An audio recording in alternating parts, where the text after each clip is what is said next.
Hello, San Francisco. Here we are, San Francisco. Hi, everybody. There you are.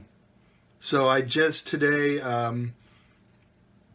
posted on my website my giant poem from 2020. And that's the link is there. That's if anybody wants to look at it sometime. You're the first folks I'm showing it to. Let's read something.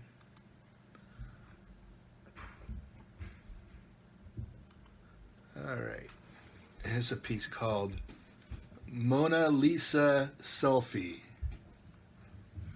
A funny thing happened, as in a peculiar thing, between my first visit to the Musée du Louvre earlier this century and most recent just a few days ago in 2016. What happened is that a huge percentage of the visitors are now viewing the masterpieces of art not with their naked eyes, but through their cell phones and tablets. It's not enough to view that most famous of paintings, La Gioconda, Mona Lisa, and let the power of Leonardo da Vinci's work hit you emotionally, which it does me even at first glimpse from a distance outside the gallery as I approach. One must not only take a photograph, because there are never enough copies of the original in the world, but also be in the photograph. So there they are, blocking the view and grinning away. Marcel Duchamp famously put a mustache on a reproduction of the Mona Lisa, but that does not necessarily mean the world needs the selfie of some random guy with a mustache standing in the gallery in front of the painting. Ironically, I have heard some cranks and scholars argue that Mona Lisa herself is a selfie of Leonardo in drag. Venus de Milo is a wonder of the ancient world, but I wonder how one really sees it with one's back turned to it, holding a selfie stick. It's the same thing in many museums in this modern day and age. Like across the scene in the Musée d'Orsay, there's something weird and a bit disturbing watching people take their selfie in front of Vincent van Gogh's self-portrait. But maybe that's just how it seems to an older guy like me. When presented with the opportunity to view great art with one's own eyes and internalize that experience, that's not good enough anymore. A selfie is required, or it didn't happen, and it's all about me.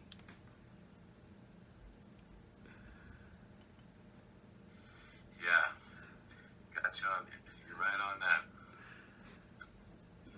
Now, I took my daughter to the Louvre many, many years ago. She wanted to see the Mona Lisa. So living in Paris, I knew a side door I could just open. Just a door and walk straight downstairs. So we skipped the long line, and I didn't have to pay a fee. So I was happy two times.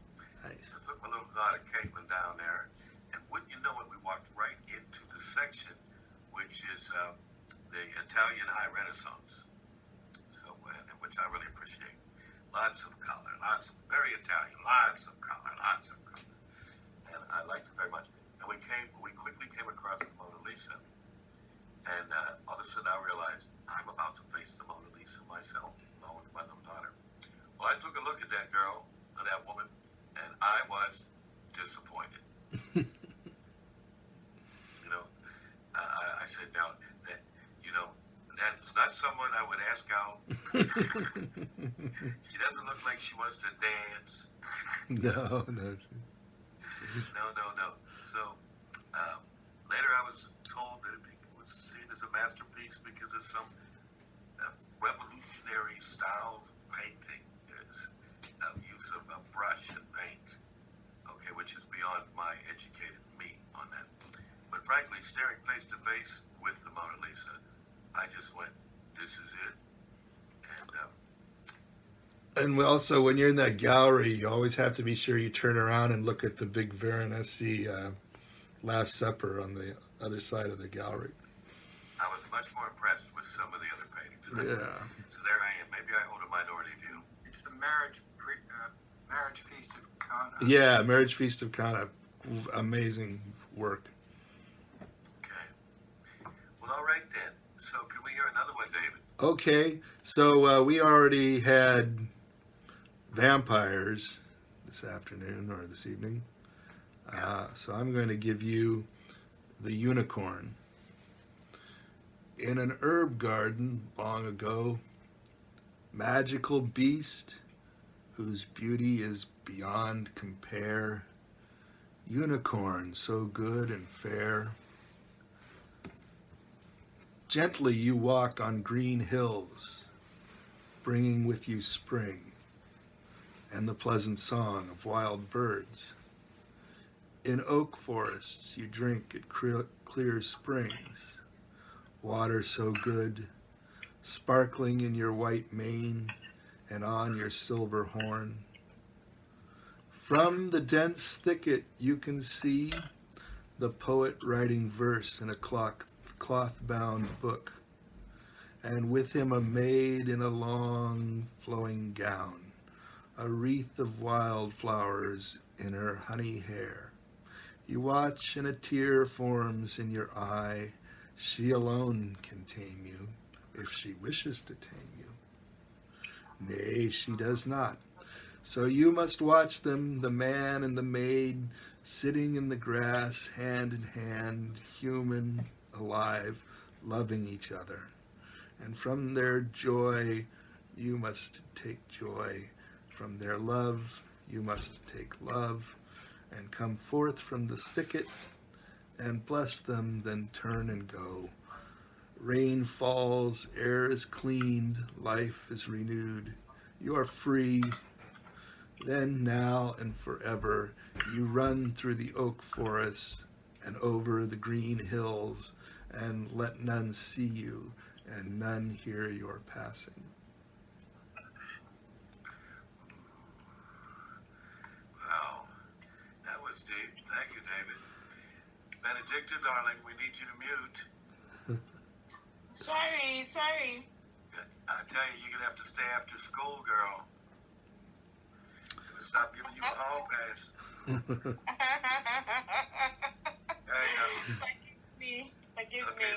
Okay, mute, please. Okay, so David, that was one hell of a poem. Thank you. Thank you. Yes, can we hear a second one now, please? Third one. Third one. Okay. Yeah, this will be... I'm easily distracted. You forgot all about the Mona Lisa selfie already. So I'm happy to present a third That poem. painting never gave me a wet dream. No. Well, that wasn't the point of it. Okay, here's a third poem.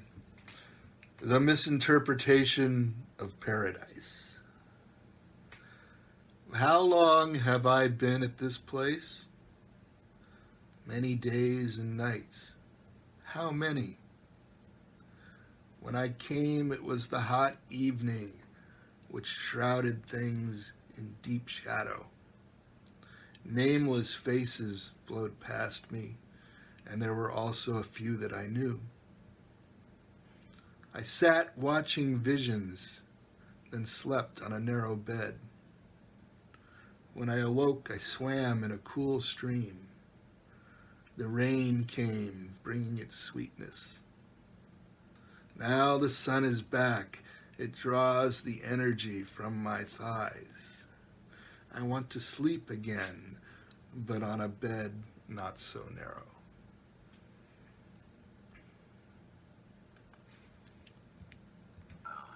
Hearing the romantic, Yes.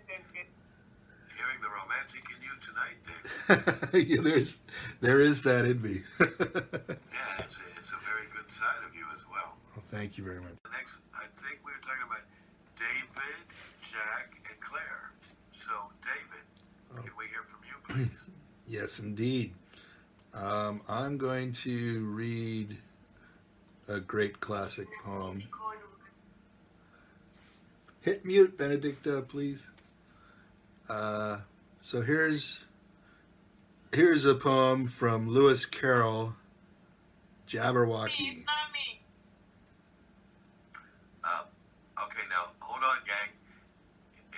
myself, let's all mute. 1, 2, 3. I'm going to forge ahead here. Jabberwocky by Lewis Carroll. 'Twas brillig and the slithy toves did gyre and gimble in the wob. All mimsy were the borogoves and the momraths outgrob. Beware the Jabberwock, my son, the jaws that bite, the claws that catch. Beware the Jubjub bird, and shun the frumious bundersnatch. He took his vorpal sword in hand, long time the manxome foe he sought. So rested he by the tum-tum tree, and stood a while in thought. And as in uffish thought he stood, the Jabberwock, with eyes of flame, came whiffling through the tulgey wood, and burbled as it came. 1, 2, 1, 2, and through the vorpal blade went snicker-snack.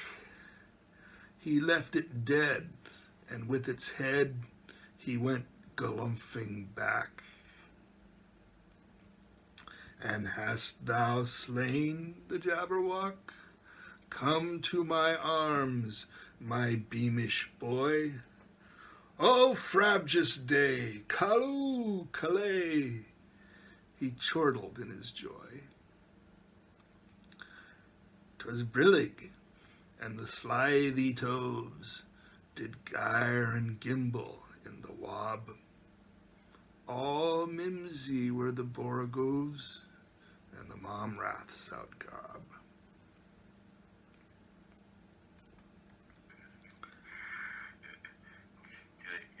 Wow. You're going to need a reference to that. So the Jabberwockies weren't an invention of Star Wars. No, and then actually Terry Gilliam made a film based on the Jabberwocky, which is very interesting.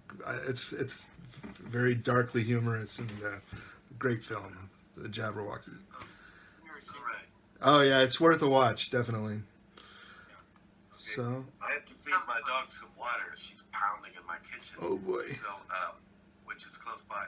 So it. It comes please. from through the looking glass, right? Yes, exactly. It's a poem I think that Alice reads in either Through the Looking Glass or Adventures in Wonderland. But yeah. Yeah, I think it's the second one. Yeah, I think so. I think you're right. Yeah. So well worth a read anytime. Lewis Carroll is just amazing. So I have another poem. I read this one here recently, but it seems to be timely. This is one of mine. The Funny Face Gang. Screaming, gleaming close at hand, churning, burning in the sand. Forget them, lad, let them hang. Forget the Funny Face Gang. Growing, sowing across the land, moving, grooving contraband. Escape your evil ways, she sang. Escape the Funny Face Gang. Listening, glistening to a band, hearing, cheering each demand.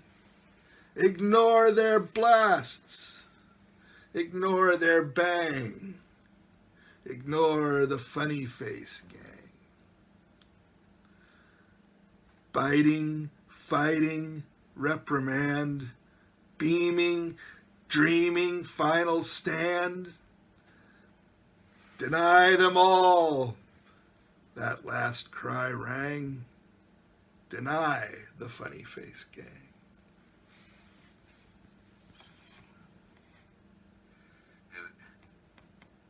its humorous message on what happened last Wednesday. I know, it seems to, that's why I wanted to read it again. One of the more kinder remarks is that was a funny face, gang. Yeah, that's too kind, way too kind.